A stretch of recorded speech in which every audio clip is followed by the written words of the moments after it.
करवाएंगे lithium battery वाली माशाल्लाह। पेट्रोल दी फुल बचत किवें बिरा पेट्रोल तो जान इतनी रेस समझदे ड्राइव इलेक्ट्रिक स्कूटी थी अस आ चुके हैं इलेक्ट्रिक स्कूटी वाले शोरूम से इधर जुल के इलेक्ट्रिक स्कूटी पसंद करें सारी पसंद केड़ी आती है उनकी केड़ी खसूसियात है हिट चार्ज नाल कितने किलोमीटर सफ़र करें पूरी डिटेल गिनके इंशाल्लाह आपको देने शोरूम दे विच पहुंचते पे इलेक्ट्रिक स्कूटी वाले सामने देते पे ये शोरूम देते पे माशाल्लाह कितने प्यारे प्यारे स्कूटियाँ खड़ी हैं। अस्सलाम वालेकुम भाईजान क्या हाल है ठीक हो बेहद इन्हें इलेक्ट्रिक स्कूटी के बारे में कोई इनकी खसूसियात दसाओ ये कितना सफ़र करेंदी है और कितने इवें समझ बैटरी चार्ज पे कितना टाइम लगता है। सारा कोई स्कूटी की स्टार्टिंग है ना जी वो 1 लाख तो चाह के 275 तक जाती है जी बिल्कुल 1 लाख की आती ये बच्चा ये 1 लाख की चांदी इनकी कीमत 1 लाख रुपए 1 लाख टॉप स्पीड है ना जी 35 किलोमीटर है ਤੇ ਜਿਹੜੀ ਇੱਕ ਰੇਂਜ ਚਾਰजिंग ਦੇ ਵਿੱਚ ਉਹ ਵੀ 35 ਕਿਲੋਮੀਟਰ ਹੀ ਹੈ जी माशाल्लाह ਪੈਡਲ ਨਾਲ ਵੀ ਚਲਾ ਸਕਦੇ ਹੋ ਤੇ ਜੀ ਬੈਟਰੀ ਵੀ ਹੈ माशाल्लाह ਚਲਾ ਸਕਦੇ ਹੋ ਇਸ ज़बरदस्त ਤੋਂ ਅਗਲਾ ਮਾਡਲ ਹੁੰਦਾ ਹੈ ਮੀਟੋ इसकी ज़बरदस्त कीमत है 1,31,000 1,31,000 लेकिन इसकी टॉप स्पीड सेम ही ना दो अच्छा स्पीड हाँ दी सेम है लेकिन इसकी रेंज है ना 55 किलोमीटर है ज़बरदस्त रेंज में फर्क है देख रहा डिस्क ब्रेक में फर्क है उसकी सादी ब्रेक है ड्रम ब्रेक जी इसकी अगली डिस्क ब्रेक है ते पिछली सादी ब्रेक ज़बरदस्त माशाल्लाह जेडी इस तूतला मॉडल कड़ी है ये दोनों सेम अच्छा ये दोनों सेम है उस बाद और भी मॉडल आने ये फिर ना लगी चलना जी माशाल्लाह जेडी ए खड़ी है भाई इसकी कीमत 2,49,000 2,49,000 टॉप स्पीड इसकी 50 किलोमीटर जी बिल्कुल range 70 to 90 kilometre 70 to 90 kilometre करेंगे माशाल्लाह स्कूटी भी प्यारी स्कूटी अल्हम्दुलिल्लाह फ्रंट डिस्क ब्रेक के साथ ड्रम ब्रेक है ज़बरदस्त लिथियम बैटरी आती है लिथियम बैटरी की लिथियम बैटरी के साथ सबसे अच्छी जो आ रही है ना पाकिस्तान के अंदर बैटरी माशाल्लाह इसके लिथियम बैटरी जो इसमें है भाई और लिथियम बैटरी अगर फुल चार्ज हो तो कितने किलोमीटर कर जाती है ये जो कस्टमर ने हमें रिव्यूज़ दिए हैं ना वो कहते हैं ये 90 तो करती है 90 तो करती से 90 कंपनी क्लेम करती है लेकिन कस्टमर कहते हैं 90 तो ये करती है जो ले गए हैं ज़बरदस्त माशाल्लाह माशाल्लाह। और इससे ऊपर वाला कोई मॉडल है आपके पास? इससे ऊपर है वो S1 एयर वो माल अभी न्यू आया उसमें आ रहा है। अच्छा जो उस तरफ है उस तरफ जो है भाई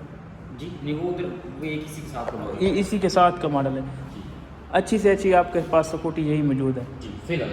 माशाल्लाह हफ्ते तक और नया माल आ रहा है उसमें S1 एयर भी आ रही है वो 275 की है जी S1 प्रो भी आ रही है 272 वाली वो बाकी भी आ रही है। आपके शोरूम पर वेला मुंडा भाई भी आए थे इस जगह पर? जी मैं तो आप आना शुरू हुए शोरूम पे पहले शायद आए होंगे। हाँ जी ज़बरदस्त मुझे तो लगता है यार नहीं है ये कहते हैं यहाँ पर शहजाद भाई हैं। अच्छा माशाल्लाह यार ये वाली है स्कूटी ये तो काफ़ी प्यारी मैं कोई पसंद है खड़ी चेक करो ज़बरदस्त ऑन कर ऑन करना है कौन सी की पार्किंग मोड इसमें जी ब्रेक के वैसे पार्किंग खत्म जी बस रेस दो चल गई रेस डे चल गई बस कोई मतलब ये बैक ब्रेक है जी ये फ्रंट ब्रेक अच्छा ये बैक ब्रेक रेस डे सो कोई आवाज़ के बाद ये मोटर देते आने फिर कंट्रोल देने पता नहीं लगती आवाज़ जी ज़बरदस्त यार स्पीड मोड भी जी ये पहला मीटर शो कर दी ज़बरदस्त हर मोड ते स्पीड लिमिट उन्होंने सेट की भाई इहदे विच जेहड़ी बैटरी होंदी है बैटरी अगर ये जेहड़ी इहदे विच है ये बैटरी फुल इंदी कितने तक वेंदी कितने साल तक वेंदी अगर खराब न थी वे ता खराब न थी वे वारंटी तो इसकी 3 साल दी है बैटरी 3 साल तक जाएगी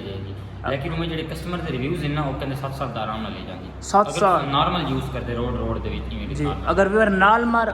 नॉर्मल असा यूज करूँ ना 7 साल बैटरी इंदी किराई नहीं वेंदी माशाल्लाह उमें 3 साल दी गारंटी है बहुत प्यारी बाइक है और इहदे विच केड़ी खसूसियात है थान तो हर चीज़ दा रिवर्स बटन भी है अच्छा रिवर्स भी करें प्रेस किए कि रेस के रिवर्स भी करेगी जी उसके अलावा इसमें चाहना क्रूज कंट्रोल जिन ग्रैंडी से जाना ना कि जी जी रेस छोड़ के बटन दबाओ कि रेस पे लॉक हो जाओगे जी रेस हो तो चलती रहेगी अच्छा जी वो बटन इस रिवर्स नाम का जी जी माशाल्लाह उसके अलावा इसकी hazard lights in parking lights on थी वैसे माशाल्लाह माशाल्लाह बाकी हाई लो ऑन ज़बरदस्त इंडिकेटर्स एंड हाई लो ज़बरदस्त उसके अलावा ये लिथियम वाले वेरिएंट जी इन्हां दी ट्रंक स्पेस नहीं होंदी इनदी जाते बैटरी होंदी लिथियम वाली अच्छा जेडी ग्राफीन वाले वेरिएंट है ना उन्हां दी ट्रंक स्पेस उन्हां दी बैटरी चलनी होंदी चाहते अच्छा अच्छा ज़बरदस्त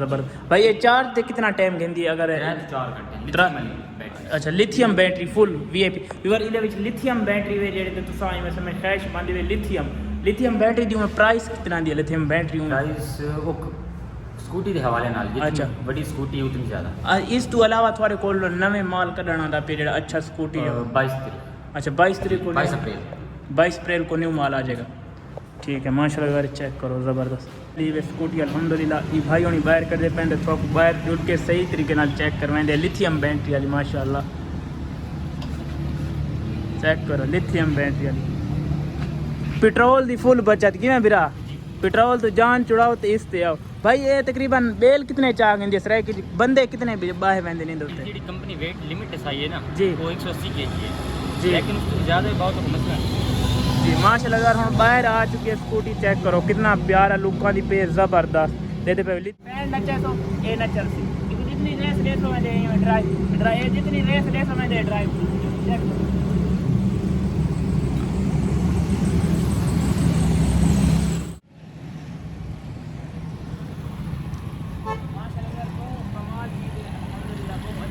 भाई होनी सानल काफ़ी काम की है अल्हम्दुलिल्लाह बहुत अच्छी चीज़ है देख भी सकते और ये एक खसूसियात है अगर स्टैंड न चेसो इंदा दे पे ए वाला अगर न चेसो तो ये स्कूटी उठाई न चलती दे पे माशाल्लाह चलावन दे विच भी बहुत प्यारी है भाई थोड़ा मुहब्बत का शुक्रिया तुसा साकू टाइम दिता है ते इस शोरूम केड़ी जगह ते तुसा दस सकदे वे भाई होनी आके ते गिन लोकेशन डिग्री कॉलेज का हॉस्टल गेट के बिल्कुल सामने गेट दे सामने माशाल्लाह ए चुंगी रोड खान सर डिग्री चुंगी कॉलेज के हॉस्टल गेट के सामने माशाल्लाह ये सामने ही वे गेट दे मोहसन गेट ये सामने हॉस्टल माशाल्लाह ये ही वे स्कूटी मैं को बहुत पसंद आई है ओरिजिनल तौर पे अल्हम्दुलिल्लाह स्कूटी हुन तुसा कमेंट के राय देना चाहते क्या गिननी चाहिए नहीं गिननी चाहिए माशाल्लाह इनकी रेंज भी काफ़ी अच्छी है और स्कूटी भी काफ़ी अच्छी है अल्हम्दुलिल्लाह अल्हम्दुलिल्लाह और सफ़र भी काफ़ी अच्छा करेंदी है जेडे आजकल पेट्रोल महंगे थे खड़े उन्होंने दे वास्ते स्कूटी बहुत ज़बरदस्त है माशाल्लाह सारे आम इलाकों के विच भी माशाल्लाह बहुत अच्छी चाहो तो भाई होनी को आ वनो भाई थोड़े मुहब्बत सब टाइम दिता है माशाल्लाह बहुत वीआईपी बच्चा वास्ते भी काफ़ी प्यारियां स्कूटियां अल्हम्दुलिल्लाह ठीक है भैया थोड़ा शोरूम इंशाल्लाह विजिट करे ठीक है यार जुल्दे पे घर अल्हम्दुलिल्लाह बहुत मज़ा आया स्कूटी देख के हाले तो सारी इतनी रेंज बनी नहीं इंशाल्लाह घिननी ज़रूर है एक ना एक स्कूटी बड़ी शौक है यार बंदा पहले नवी चलावे ना सिर्फ रेस देवनी पवंदी क्लच गेयर तो इनको ना थोड़ा बंदा कन्फ्यूज थींदा है बंदा एक दो दिहाड़ ना सीख में लिथियम बैटरी वाली स्कूटी आवे काफ़ी अच्छी स्कूटी है यार।